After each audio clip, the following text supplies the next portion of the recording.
امہ خطرے میں تھی کئی دفعہ، بڑے برے حالات تھے امہ کے. تو میں بھی جب اسٹرگل کر رہا تھا تو میں یہی سوچتا تھا کہ اگر وہ اللہ نے ہمیں دکھایا کہ اگر اپنے حبیب کو وہ اسٹرگل کرا سکتے ہیں تو ہم بھی کریں گے. اس دوران میں پولیٹیشنز کو بڑے قریب سے دیکھا. تو میری سوچ میں 3 قسم کے پولیٹیشنز ہوتے ہیں. جو سب سے برے پولیٹیشن ہوتے ہیں، جو پولیٹکس عوام کا نام لے کے اقتدار میں آ کے پیسہ بناتے ہیں، اپنا پیٹ پالتے ہیں، کرپشن کرتے ہیں. یہ ساری دنیا میں اس طرح کے پولیٹیشنز کو برا سمجھا جاتا ہے. اس کے بعد کئی ایسے پولیٹیشن ہوتے ہیں وہ سمجھتے ہیں کہ اقتدار میں آ کے ہم اپنا بھی فائدہ اٹھا لیں اور ہم لوگوں کا بھی فائدہ کروا دیں. ایسے بھی زیادہ تر ایسے بھی پولیٹیشن ہوتے ہیں. اور پھر وہ جو بہت کم ہوتے ہیں جو پولیٹکس کو عبادت سمجھتے ہیں. اور سب سے بڑی مثال سرکار مدینہ کی ہے، کیونکہ انہوں نے تو ذات کے لیے کچھ کیا ہی نہیں. وہ اسی جدھر آئے اسی مسجد نبی میں رہے، جب بیت المال میں پیسہ بھی آ رہا تھا انہوں نے اس کی کوئی اپنی ذات کی نہیں سوچی. پھر ہمارا یہ 15 سال تک پہلا فیز رہا. میں ہمیشہ سمجھتا تھا کہ میں تب دوسرے فیز میں جاؤں گا، یعنی کہ الیکشن جیتنے کے فیز میں جاؤں گا جب عوام میرے ساتھ آئے گی. اور وہ میاں والی کا ماڈل تھا. میں میاں والی میں جب پولیٹکس 2002 میں آیا تو صرف بچے میرے ساتھ تھے اور تھوڑے سے نوجوان. آہستہ آہستہ نوجوان علاقے کے سارے میرے ساتھ آ گئے، اور نوجوانوں کو دیکھ کے پھر آہستہ آہستہ جو سیاسی شخصیت تھی وہ میرے ساتھ آنی شروع ہوئی. یہی ماڈل ہوا جب کہ 30 اکتوبر 2011 میں ہم نے مینار پاکستان میں پہلی دفعہ لاہور کے لوگ میرے لیے نکلے. اس سے پہلے میں کوشش کرتا تھا، لاہور کے لوگ نہیں نکلتے تھے.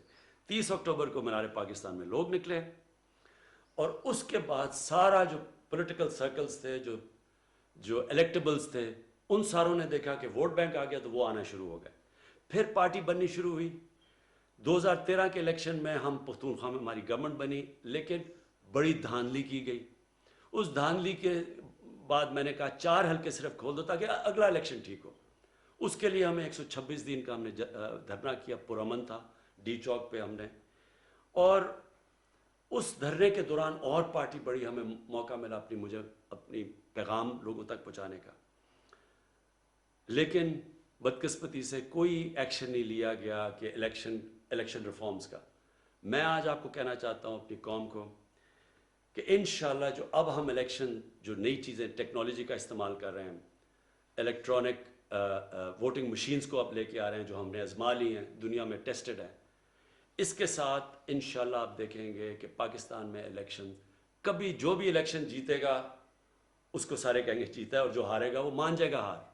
جب میں کرکٹ شروع کی تو ہم اپنے امپائر ہوتے تھے، ملک اپنے امپائر کھڑے کرتے تھے، اور جو زیادہ تر ٹیمیں ہارتی تھیں وہ کہتی تھی جی ہمیں امپائروں نے ہرا دیا. میں نے کیمپین کی نیوٹرل امپائرز کی، اور آج نیوٹرل امپائرز کی وجہ سے اور ٹیکنالوجی کی وجہ سے جو جیتتا ہے وہ سارے تسلیم کرتے ہیں وہ جیتا ہے، اور جو ہارتا ہے وہ مانتا ہے. انشاءاللہ یہی پاکستان میں ٹیکنالوجی کی وجہ سے اب اگلا یہ سسٹم ہم لے کے آ رہے ہیں. اس کے بعد 2018 میں ہماری پارٹی جیت جاتی ہے. پھر سب سے مشکل فیز شروع ہوتا ہے میری اسٹرگل کا.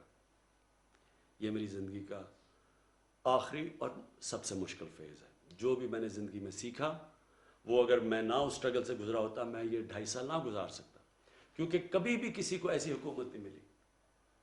ملک بینکرپٹ، سب سے بڑے خسارے اندرونی اور بیرونی، یعنی ریکارڈ خسارے. اور وہ آپ صرف جو سٹیٹسٹکس دیکھ لیں آپ کے سامنے آ جائے گا. کبھی پاکستان کو اتنا مقروض نہیں تھا. 4 گنا 10 سالوں میں پاکستان کے قرضے بڑھے، 4 گنا پچھلی 2 پارٹیز کی وجہ سے. اور اس کی وجہ سے جو قرضے بڑھے، اس کی وجہ سے پھر جو ہمیں قرضوں کی قسطیں سود دینا پڑا. تو اس طرح کی حکومت کبھی کسی کو نہیں ملی. اور پھر ہمارے جو فورن ایکسچینج ریزروز تھے وہ ختم ہو چکے تھے، اور سب سے بڑا جو کرنٹ اکاؤنٹ جو ڈیفیسٹ سب سے بڑا پاکستانی تاریخ کا $20 ارب.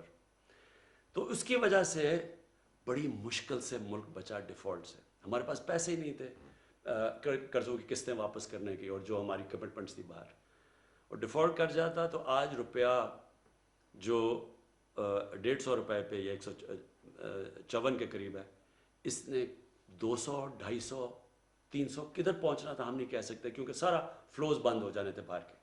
لہٰذا وہ بڑا مشکل وقت تھا جس میں ہماری سعودی عربیہ، UAE اور چائنا نے ہماری مدد کی.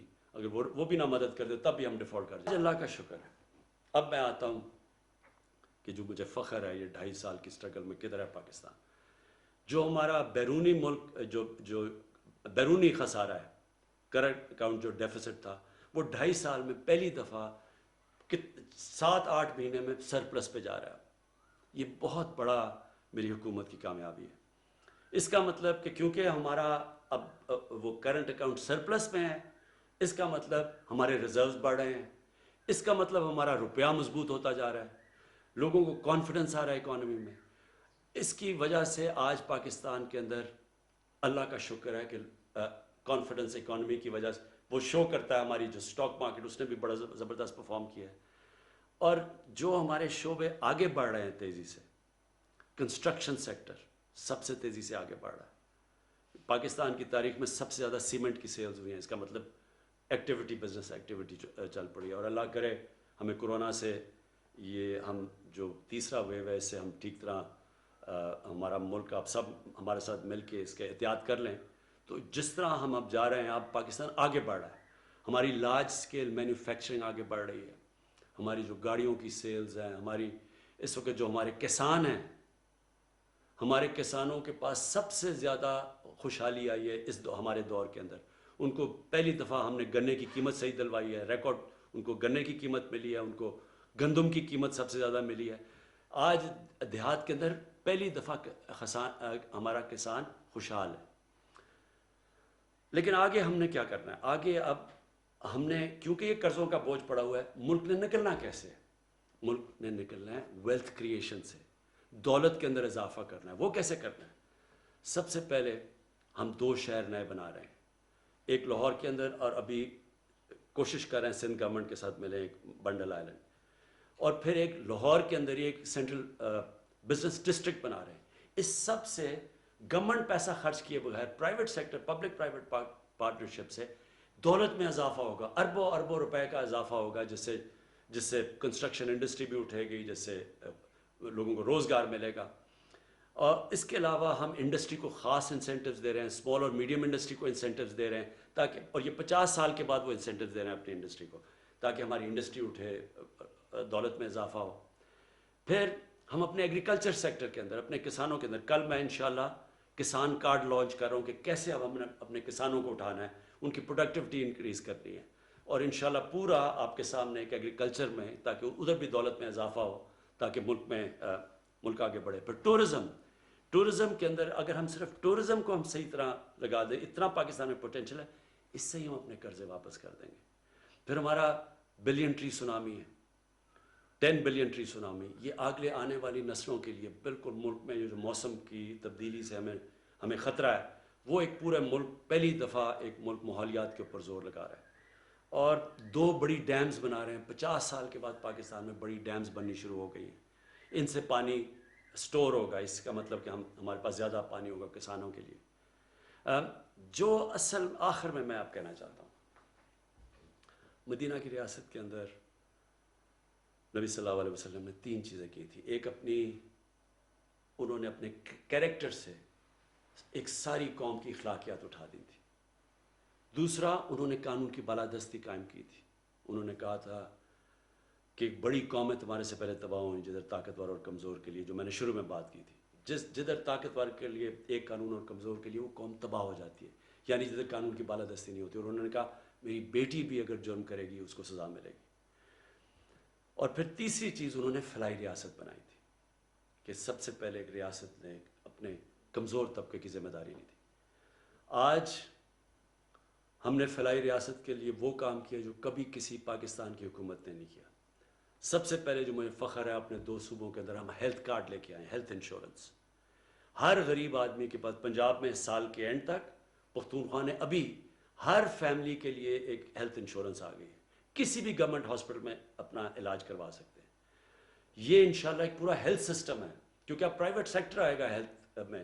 چھوٹے چھوٹے شہروں میں ہاسپٹل بنائیں گے وہ، کیونکہ ہیلتھ کارڈ کی وجہ سے کوئی بھی ان ہسپتالوں میں جا سکتا ہے. اور پھر آپس میں مقابلہ ہوگا. اگر کوئی ہاسپٹل صحیح علاج نہیں کر رہا تو وہ ادھر ہیلتھ کارڈ ادھر استعمال کریں گے جدھر اچھا علاج ہو رہا ہے. تو اس سے پورا سسٹم انشاءاللہ بدل جائے گا. ہم نے پناہ گاہ بنائی جس کا مجھے بڑا فخر ہے کہ اور یہ انشاءاللہ ہر جگہ جدھر مزدور جاتے ہیں ادھر ہم بنائیں گے تاکہ وہ رات گزار سکیں, ان کے پیسے بچے, وہ سارے اپنے بیوی بچوں کو پیسے بھیجیں, ان کو مفت کھانا ملے, رہنا ملے. یہ ہم نے شروع کیا ہے. ابھی ایک اور ہم ٹرک سب سارے پاکستان میں جائیں گے ان علاقوں میں جدھر غریب علاقے ہیں تاکہ کوئی بھوک نہ ہو, کسی کو کوئی بھوکا نہ سوئے.